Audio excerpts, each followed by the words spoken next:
So, welcome back to the latest episode in our Australia podcast series.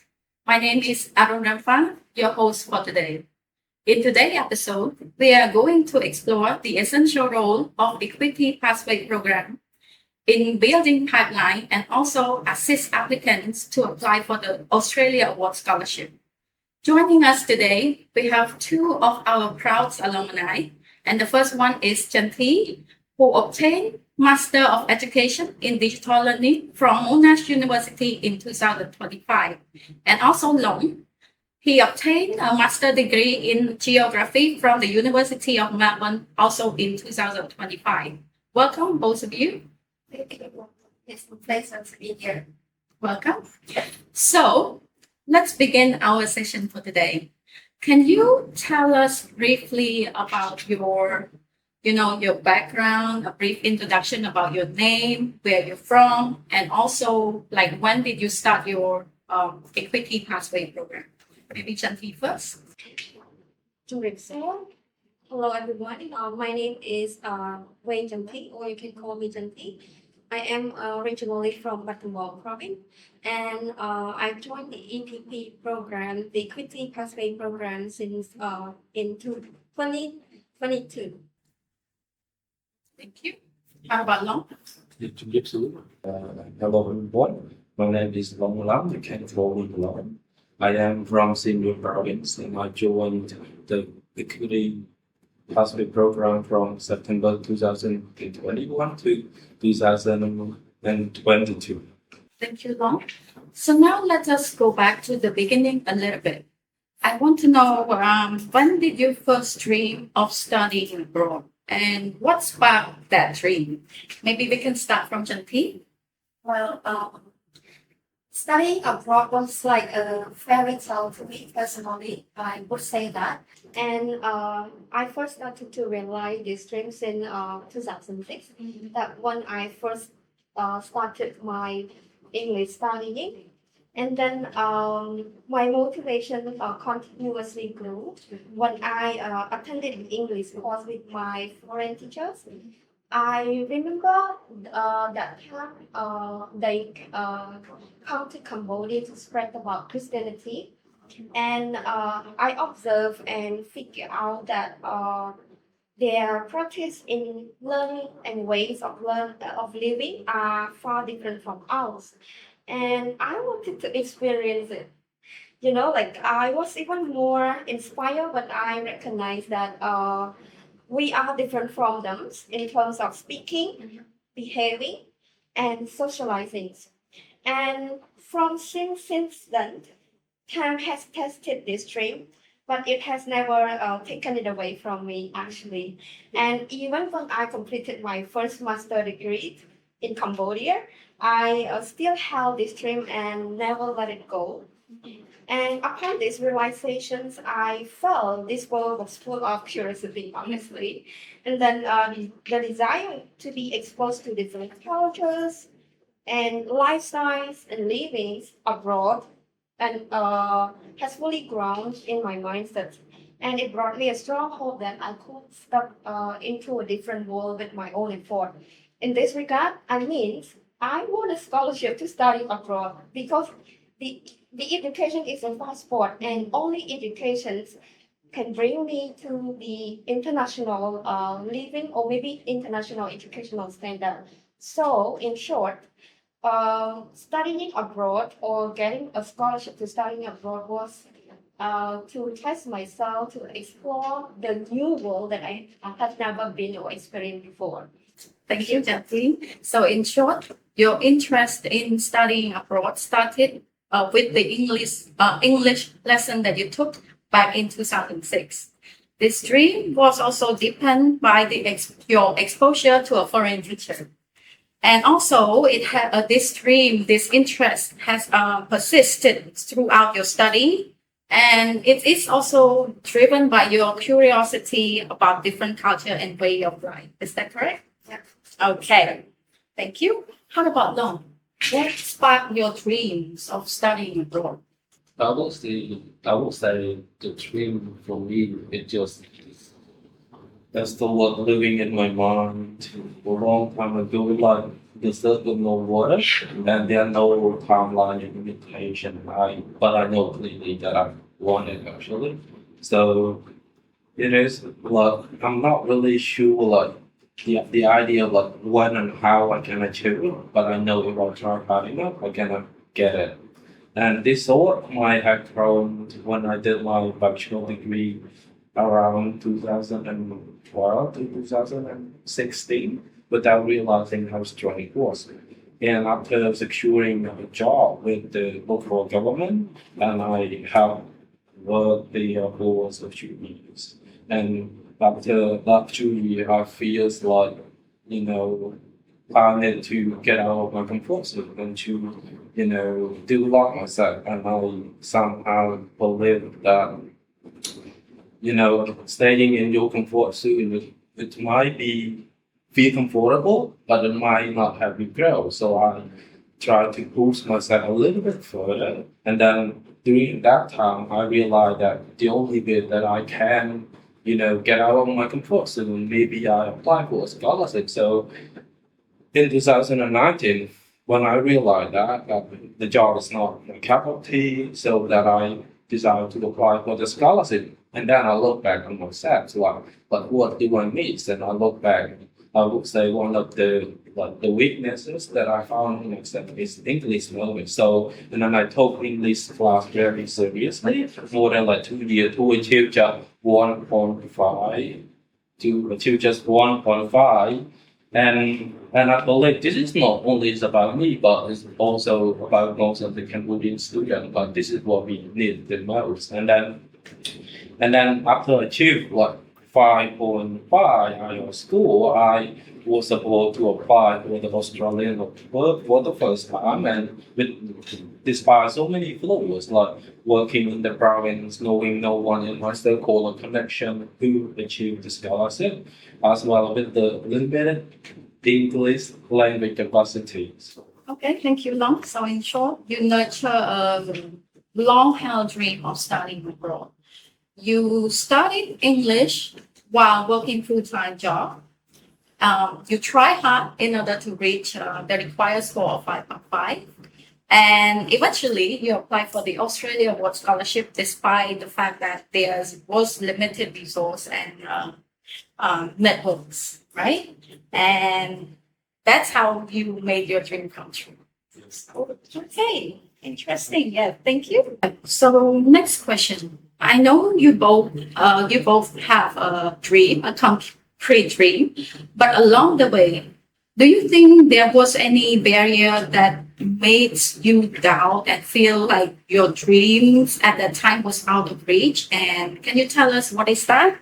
Maybe this time we start from Long. Thank you for the question. Like for me, like I know that one of the biggest barrier for me is English, as I just mentioned. But as I also mentioned that I got like 5.5 on my IELTS, I know that this might sound, good for some people or for some student or even the provincial candidate as myself. But if we look in the reality, it actually getting 5.5 is a little bit, not a secure form. So because you have to compete with the candidate from the Phnom from the capital, you more like or we know that they have better English, we got better education because I'm born and raised in the countryside, so a little bit hard. So for me, like a real capacity is crucial, like for this competitive and general scholarship. So if I have to name like the biggest barrier, I would say the first one I just mentioned is English.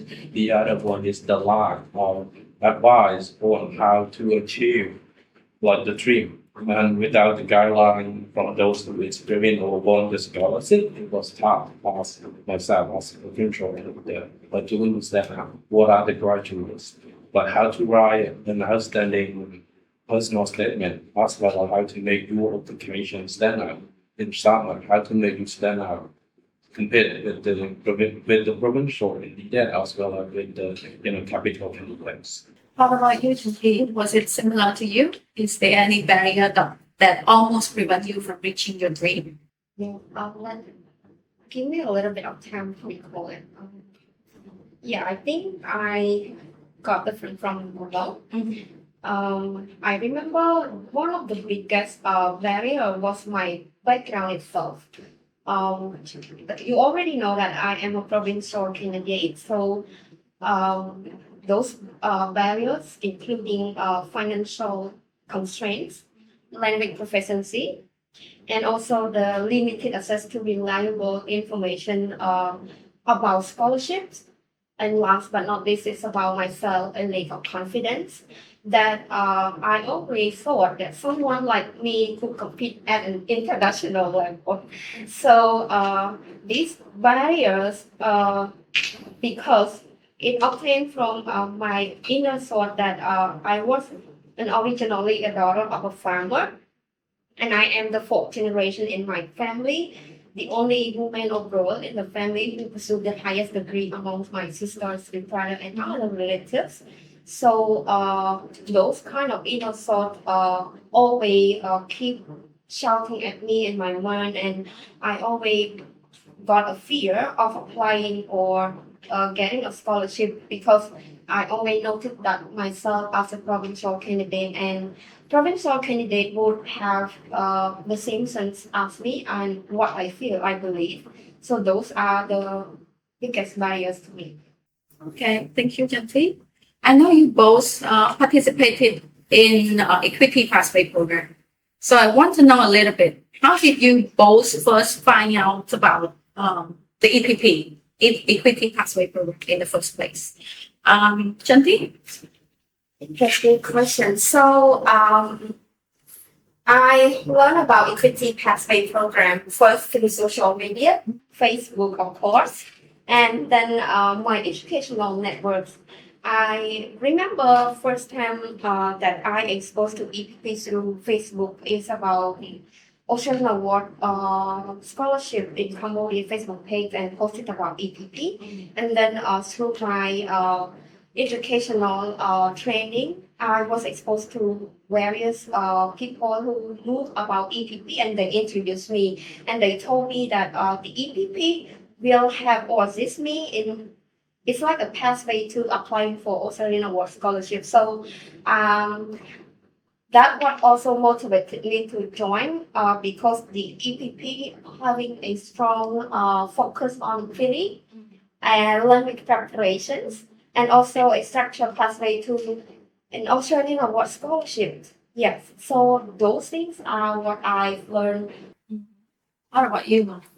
Thank you. And I will say I'm a little bit different from Jackie because I would say I didn't find out about BPP as a provincial candidate with the lack of the information, scholarship information, of course. But I would say BPP found someone who had a dream and heart, even in a little step, in order to achieve the dream was to study abroad. So it started when I began to apply the Australian Award Scholarship in 2024 intake, and I didn't succeed to the result for it.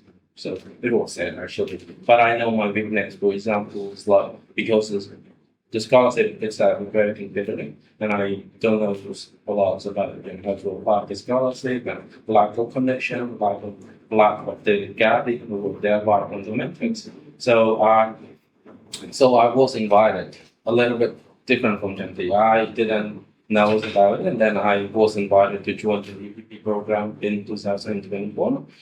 And it found me when I needed the most, actually, when I had struggled, silently to pay the English school fees for more than 2 years by myself in order to achieve a 5.5.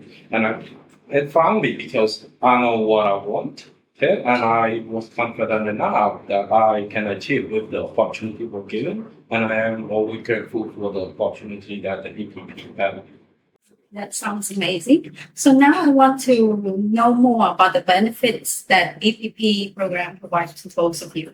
So Janti, what support did you receive from the EPP program? Well, a huge support, I would say, a very huge support to me at that time. As you know, I already mentioned about my biggest barrier related to financial constraints. the language proficiency level that I could apply for the scholarships. So in this regard, the EPP supported me both financial and learning pathways to the Australian Award Scholarship. And the program had me to enroll in a standard language center, which I don't have in Butler province. And the EPP also paid all my course fee and exam fees, obviously. And throughout the program, I not even received those support, but also I received the emotional support that helped gaining my confidence and belief that I belong in the international education space. And most importantly, the inclusiveness and equity. Like we have a fairness and equity in order to expose to the language English language standard. And the feeling I receive from the program is totally unconditionally described.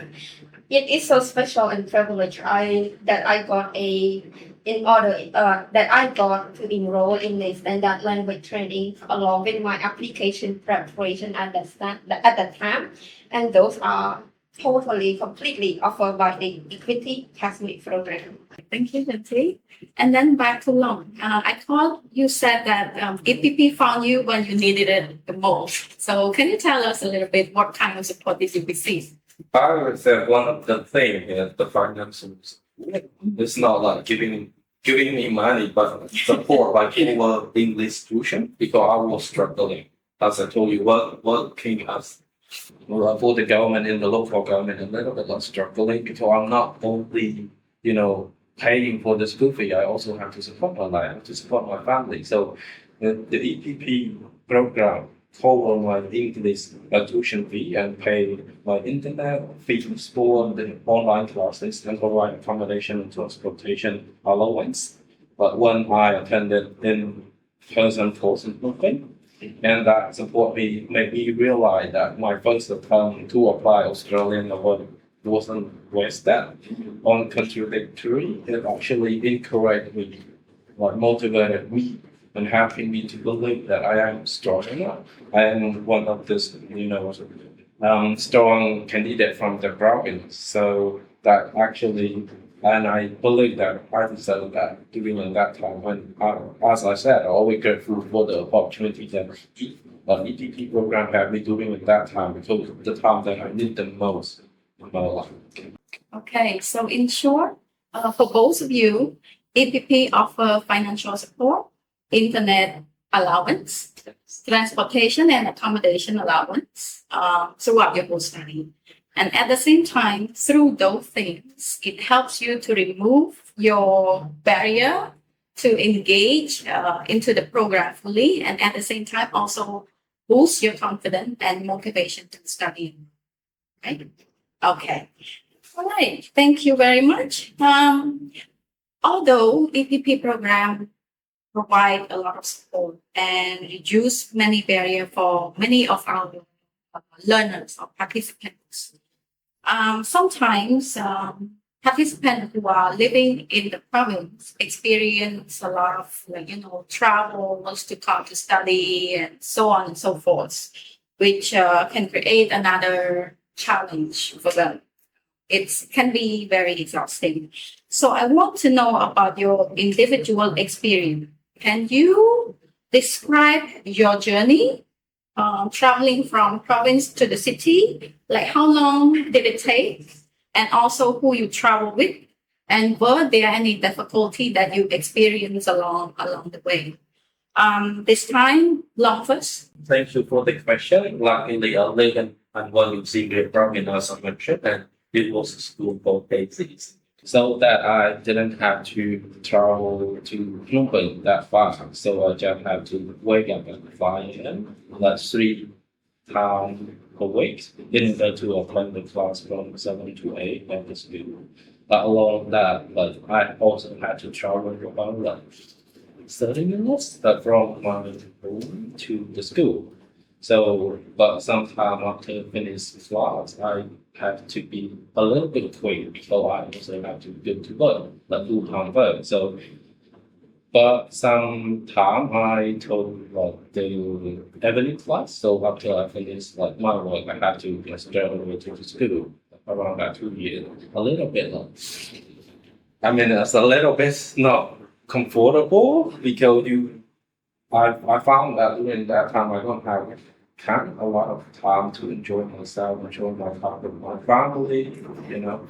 And in addition to that, because I in senior camp, they didn't have advanced IELTS when I want to talk it, so I had to travel as well. So I had to travel around 6 to 7 hours from Siem Reap to Melbourne. So it is also cool. So it almost 3 months while working full time on mornings about the safety, like being on the bus is, and you might thought it's sad, but it's not sad all the time. On the way you might be some traffic accident, something like feel a little bit scary.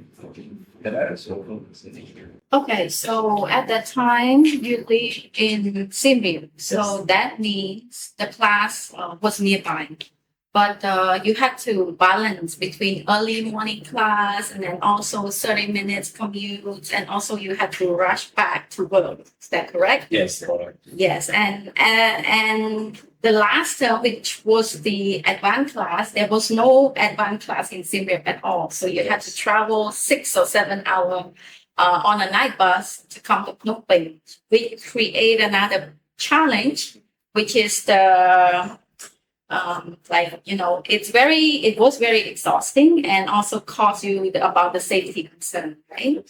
But that's amazing. That's an amazing journey, and you completed it successfully. That's good. Okay. So how about you, Chanti? I will start with the courses that I attended during the EPP. I remember it in the total duration of my course are 3 courses. So one I attended physically, the other 2 courses I attended online. And similarly to what mentioned, I got different experience from him. During my EPP, there is no advanced IELTS provided to me, or even IELTS preparation course. So all I learned is reading and writing, and then research, vocabulary. So yeah, so recall those memory. I would say I remember that I traveled from Battambang to Phnom Penh, spending around 5 hours, just one return, and I traveled alone. And I only travel to attend the course that require physical presence that I mentioned earlier. One course require physical presence, and some courses were online, which helped. And honestly, this journey left me with countless memories.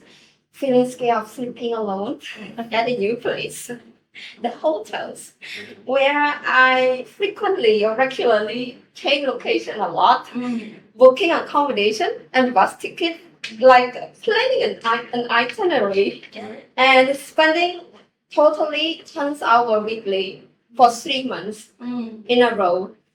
It may sound tiring, scary, and costly, I believe, because I was still working and using my weekend to attend the training. But still, my inner motivation to learn and improve kept me going. Plus, during my travelings, 10 hours on the van, on the bus, I always made a wide use of my time. For example, because at that time I attended the vocabulary and reading, so I spent reading on the bus 10 hours. Imagine sometimes I finish one book, and then I spend another time to listening to the podcast. So it helped my listening skill. So that means beside my training, I make wise use of my time traveling, and still yes, safety concerns like Mama mentioned, but it is still manageable. Okay. Thank you, Chanti. So that means you had to take 5 hour solo trip, frequent stay at the hotel alone as well, and also about 10 hours of weekly travels. Phnom Penh. From Phnom Penh to Batam. Okay, that really shows high commitment in participating into the program. Thank you. I want to know a bit more about EPP program. So, what did a typical EPP week look like, and which activity do you think helped you the most during your participation in the EPP? So, this time, no, can you start first? Um, I think always around the program senior for me is between time, but studying and working full time. So as I just mentioned earlier, I had to wake up at 5 10 classes around 7 to 8% course, and the other course work after work. And now you can imagine someone who's not move, but you have to work out early that pretty hard actually. So during that 3 month period, but when I had to travel to Phnom Penh for about my annual course, and it was more challenging. I somehow I negotiated with my boss to live, the world really sometime and also I returned to Siem Reap around Sunday afternoon. It was, a little bit like my family time, my rest time, my relaxation time. It was a lot because I had to just study and working mostly and traveling. That's only 8 hours just one day, and the other day was 7 to 8 hours between time. The DPP program was supporting me in many concrete ways that like made different. The first one, the funding in the institution and IELTS preparation class actually had me to study consistently and without worrying about the school fee. It was my biggest stress, as I mentioned earlier. And the second one I implemented actually, I know that it mentally and physically is exhausted, but at the same time it actually helped me to enhance my academic English like testing strategy, how to express my idea clearly, and it actually useful for both doing for the application process, also for the interview process as well. So the third, the EPP program for community, because when we are in that, we actually create the Telegram group, and then actually, having to build the connection during that time, and we talk individually to each other. So somehow we learn from each other. We learn as well as it actually helped me to position myself as a person as the provincial candidate. And it's kind of like an evolution, but not in a bad way. It's a good way to understand yourself, like who you are and where you are, and then it actually helped me to, a lot, because it actually made me realize that you are still a potential candidate even you are in the province. And yeah, in short, like all these habits actually helped me to improve my IELTS score from 5.5 to 6, which is, for me, it's, 0.5, like IELTS score gap is the big gap for me. And then it actually helped me to apply for the Australian Awards scholarship for the second time. And yeah, and after that, as I said, it's like when I applied the second time, I actually, learned so many things along the way, and that EPP program have helped me that, and I can apply for this scholarship, and I got it. Okay. So, in short, Long's week were really intense. He had to juggle between early morning classes, full-time jobs, and at the same time advance IELTS class on the weekend. Yet, with EPP support on tuition fee, English tuition fee, IELTS prep, and also support from the EPP community, you were able to raise your IELTS score from 5.5 to 6.0, right? Okay. Back to Chanti. Can you tell us a little bit about your experience? Sure. For me, a typical week involved an intensive class once a week and for 3 months. Self-study, completing assignments, and travel sometimes. So for the intensive class, the assignments are varied depending on the selected course that I selected.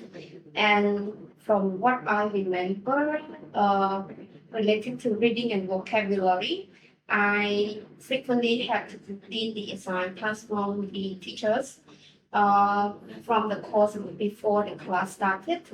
And then after some important lessons, we had to write a report for that course.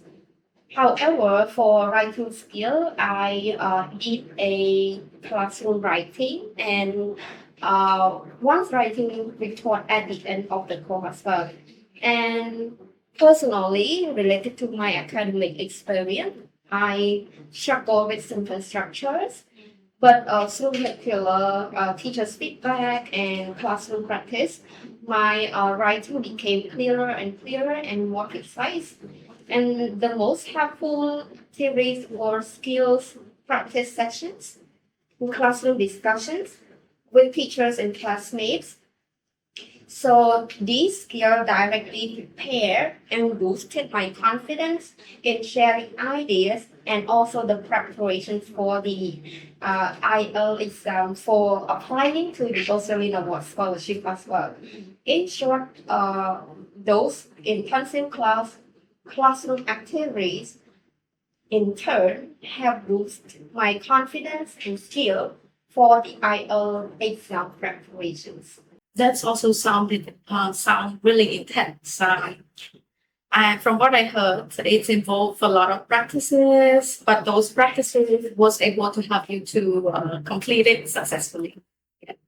Okay, now I want to talk about the challenge and solutions. I want to know, can you raise one major challenge during your study in EPP program, and how were you able to overcome those challenges with maybe your solution, your own ways of solution? Gently. I remember the main and one of the biggest challenges I faced during the EPP was balancing my studies with work responsibility, personal and family commitment. There were moments when the pressure felt overwhelming and I questioned whether I could continue or just give up. However, instead of giving up, I learned to set a clear goal, meaning to reset my goal again and manage my time more effectively. I have to rearrange my schedules with family commitment and working responsibility and reminded myself why I started this journey. So starting the journey or having a clear goal have even boosted or enhanced my goal setting and motivations to pursue to the the task that I have to complete in the near future. And importantly, the encouragement and guidance from my families and peers were played an important role at the time. They started to believe in me even when I doubted myself, and their support helped me to regain confidence, stay focused, and push through those difficulties. In short, overcoming these challenges have not only strengthened my resilience, but also taught me that with the right support and determinations, obstacle can become a stepping stone toward growth. Okay, thank you, Janti. So for Janti, the main challenge was to balance between studying, working, and also with her family. But she overcame it through defining her clear goals and at the same time through time management and encouragement from both her family and also her peers. Okay, thank you very much, Janti. And how about Long? What was your main challenge and how did you cope with it? Well, the major challenge that I encountered doing the EPP was not only financial but also sustaining independent English study while also working full time as well as for my family. But for me, they are physically exhausted and mentally drained, and understand whether I should continue that pace, like required to improve my English for the Australian award or not. Because when you are tired, that you are still doubt yourself, question yourself. But I overcome it by like discipline and personal sacrifice. I would say I reorganize my routines around studying, like for example, waking up around 5 a.m. and traveling long distance for advanced IELTS course. And yeah, cutting back my regrets and social life as well as family time, which is kind of a sacrifice, maybe, to be honest. That even though sometimes it's overwhelming, but I treated every class, every practices as a part of my larger goals to work or Australian work scholarship. And I know that I'll try out, can get it. But I can say is the EPP program actually helped me to remove financial and logistical barriers that in a way would force me to start. But by following my tuition fee, internet and travel course, it translate this upward to the process and the interest in my personal potential motivated me during the hard week and together my persistence myself and EPP support helped me to improve my English together. So for IELTS and make successful application for the second round, the second time that I applied. Okay. So for Long, his main challenge was sustaining independently study while working and also supporting his family. He overcame it through strong self-discipline and also personal sacrifice. Through his perseverance, he eventually was able to achieve what he set. Okay, thank you, Long. The next question is for both of you. After overcoming those challenges, did EPP boost your confidence in order to apply for Australia's award scholarship? And then after you apply, what happens next? Janti? Yeah, it totally did wrong. And before joining the EPP, the EPP pathway program, applying for Australian award scholarship seems like a distant and healthy prospect. I doubted whether my background, again, language proficiency, and also experience was strong enough to meet the scholarship eligibility. However, through EPP, I gained clarity, confidence, and the belief that my story and goals matter. The program equipped me with skills to present experiences with purpose and even aligned to the Australian Awards values. One thing EPP significantly helped with was meeting the required IELTS score. And after finishing the EPP and obtaining the required score, I immediately applied for the Australian Award scholarships. It was my first time through applying through under the full direction of EPP, and it introduced me to AAS contacts, made a long-lasting friendship during the application process. I would have never reached to this point without their thoughtful and unwavering support. I still remember those Australian Award alumni whom I can call them my mentors. They are really respectful, helpful, and giving hands to me in my Australian Award scholarship process. And then when I learned I had been shortlisted and awarded in 2023 for the intake 2024, I was over the moon, out of the blue, and it was an unforgettable moment. I felt proud, emotional at the same time with my family, and deeply grateful not only for the opportunity, of course, not the opportunity itself, but how far I had come to this point. And that moment confirmed that perseverance, preparations, preparations, and support can turn my long-held dream since 2006 into reality. And a dream that I carried for years had finally come true. Yes. I would say this is more than a dream coming true, but it is a proof, it is an evidence that persistence has a voice. And your commitment and consistency matter. So for you, EPP turned Australia World Scholarship from just a distant idea into reality. So EPP give you the confidence, the clearer, give you the clarity, and also help you to achieve your IELTS requirement score. Right?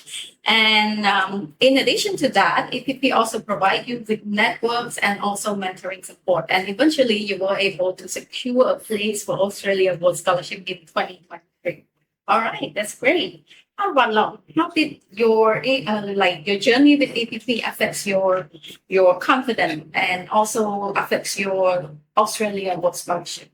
As I just mentioned, like when I first applied and just applying for the first time, even I know that this is what I want, but without knowing like how it's just important. But even like after feel falling to reach the interview stage for the Australian Award in 2021, so I felt uncertainty and discouraged. And at the same time, like I myself had to encourage myself to do it again. So as the provincial can get the limited English language proficiency and no personal connection, I didn't believe that I could compete with one application or the candidate from the movement because my IELTS was really like 5.5 and I have gathering to improve my application was about to write my personal statement to answer the question properly. I don't understand that. So I needed to reveal both my English ability and my confidence to realize in the stronger positions and believe that someone from the rural background can, turn that to be a realistic successful, process. And if EPP program changed everything, so being selected like by EPP program made me realize that I'm enough. I am seen as someone with potential as from province. So with the potential like financial and economic support, I focus on improving my English and rest my IELTS score from 5.5 and to say I mentioned a couple of times that this is one of the achievements that the EPP had me, which made me eligible to apply again and in the year 2018. And EPP also give me access to information and practice beautiful and confident to research about scholarship properly and strengthen my application despite lacking mentoring or strong advocates. With a strong English and renewed confidence, I applied again in 2022 for Australian Award intake 2023, and that time I was shortlisted for the interviews and was awarded the scholarship. And when I found out, I feel years of trying, struggle and sacrifice have finally recognized or pay off. And EPP did not only help me to improve my score, but it also helped me to make my dream come true. This is something that, for me, it's a big thing. For me, it's a life-changing experience. Even if just a very little, small thing that they have, but it is actually changed me as a person, actually. Okay, so in short, EPP not only help with your English ability, but it helps you to strengthen your applications and at the same time boost your confidence and making you realize your full potential. And once again, congratulations to both of you for finally realizing your dream of studying abroad. So after you complete your master degree, your own study from Australia, can you tell us a little bit what are the skills that you gained from your study? Long? The skill that I gained from, thank you for the question. The skill that I gained from my Australian was not that I would classify into like two skills, like one a hard skill, the other one a soft skill. But the hard skill, I would say the knowledge, the skill related to my my field, which is environment, and geography, and also the research and better language proficiency. Because I think more or less, being able to or having a capacity to speak English is something that it's very, very important for nowadays. So, and the soft skills, you say, are more independence and also a little bit more confidence and more critical thinking. I always question almost everything that I encounter now and why or something like that. I think that is important. For example, because I work in the policy space, so like I would say when I saw the policy, I would say I would question why like that, and I will try to use my critical thinking as much as possible and being more open-minded and more flexibility and adaptability and also like more, I would say higher emotional intelligence. And then somehow we a little bit overlook that part that is very important to understand about the people emotion in the skill that need to be learned. Okay, thank you, ma'am. Arvachanti. Let me go to a different terminology. So the new skill that I gained from the Australian Award Scholarship would be academic and professional experience. And the second one is personal experience. Let me go first with academic and professional. So because I graduated from Monash University, the major in the Master of Education in the Digital Learning. So this skill or this major have boosted my technical skill, confidence, and the ability to communicate and present my ideas logically and effectively. And throughout my academic and professional experience related to my digital learning specializations, I have learned that to ability it is the ability to design the learning experience that are purposeful, inclusive, and learner centered to address the educational challenges by employing educational technology. So one of the most important skills from this or beside that I gained from my academic experience is from that degree in Australian Award Scholarship is the instructional design for the educational technologies. However, when I talk about personal experience or skill, um, I have significantly improved my personal skills, including communications, critical thinking, and confident in socializing and collaborating with people from diverse backgrounds. I met a lot of people, friends at school from different countries. So we tend to share a lot of ideas, the challenges we face, and I acknowledge the diversity of the people because we come from different contexts and we actually learn from each other. I learned from my friends and they also learned from me at my contact at the end. And now I even more feel more confident in sharing my personal opinions and articulating them into a logical structure and persuasive manner. And in addition, working with individuals from various cultural and professional contexts has strengthened my adaptability, empathy, and the ability to listen actively.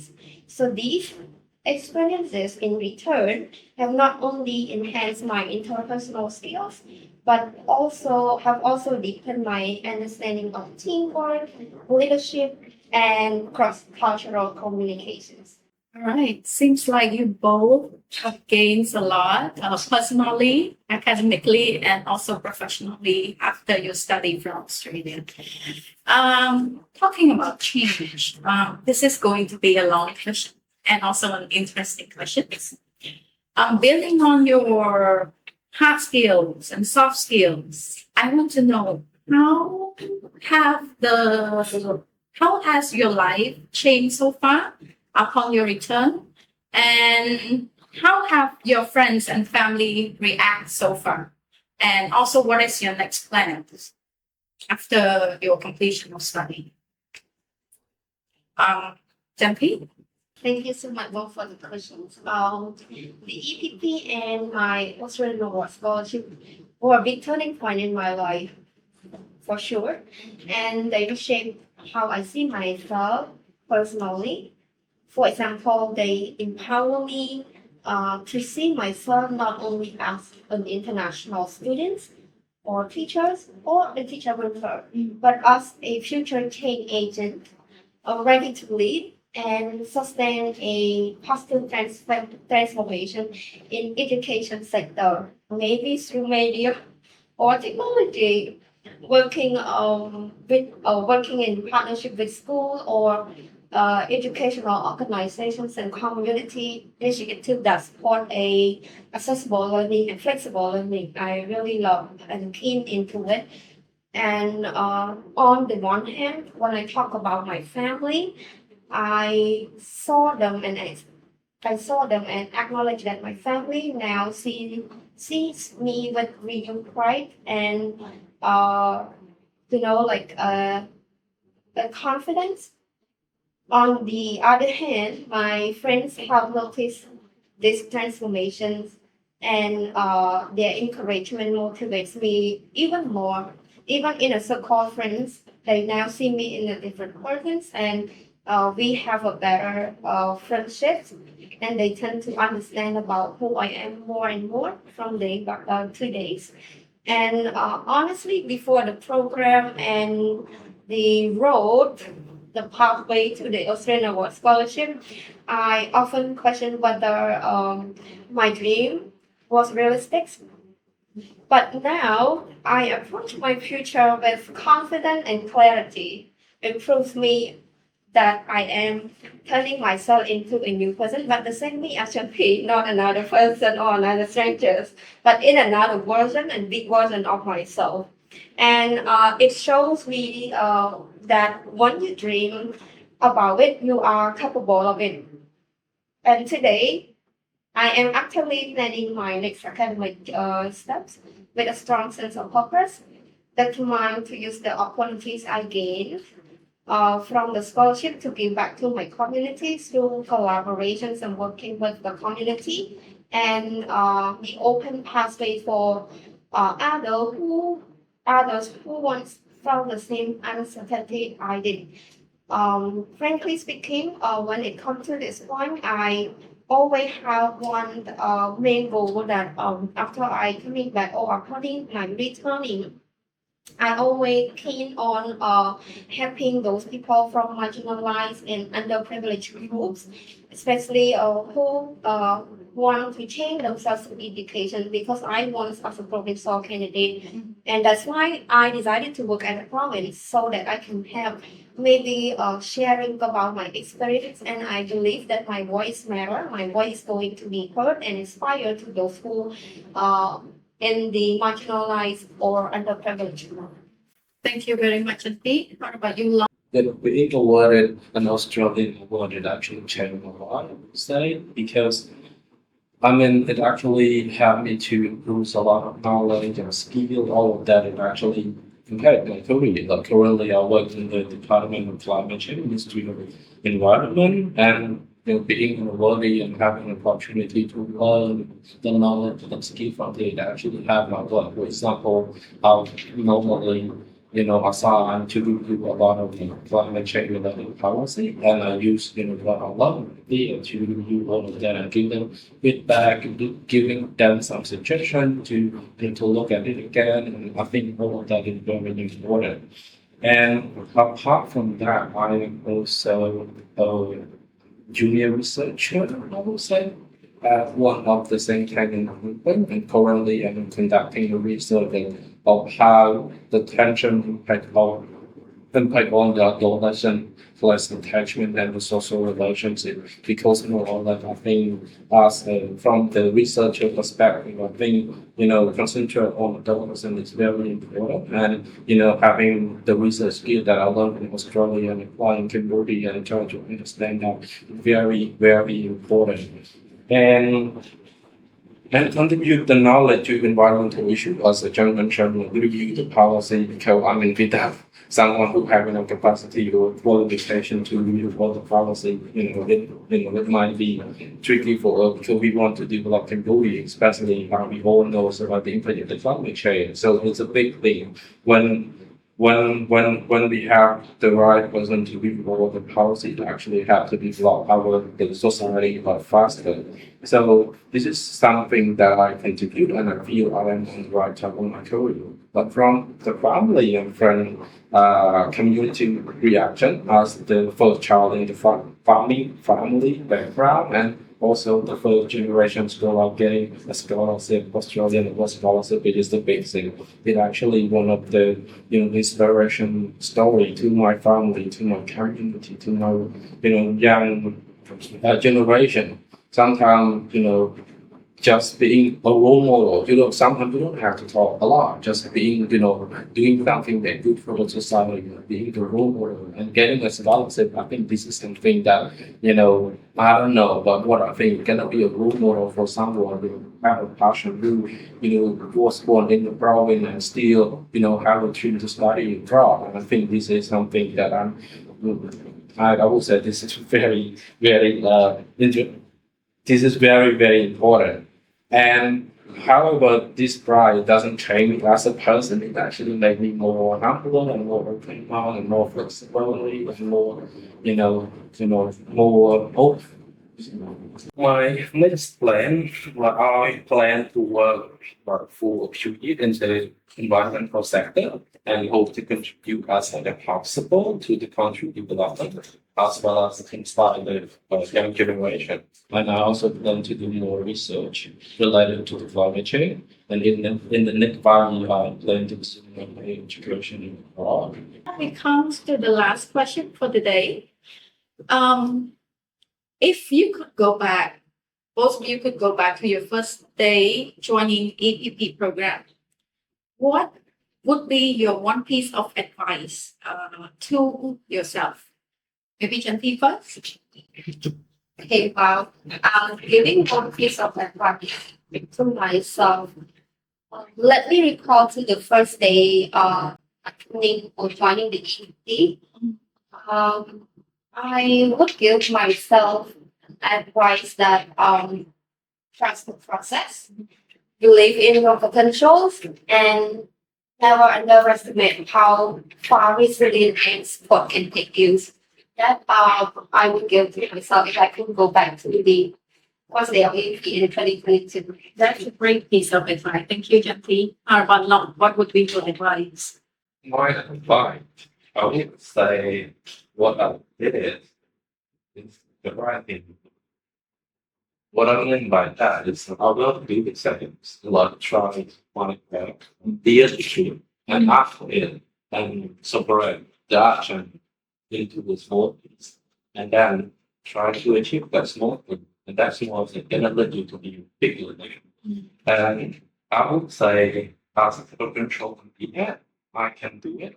And I believe you also for the young generation, young people, the people in the province, the people with disability, the people with vulnerable group, you can do it too. And the support from the EPP can help you to achieve if you are believe in yourself and you did achieve.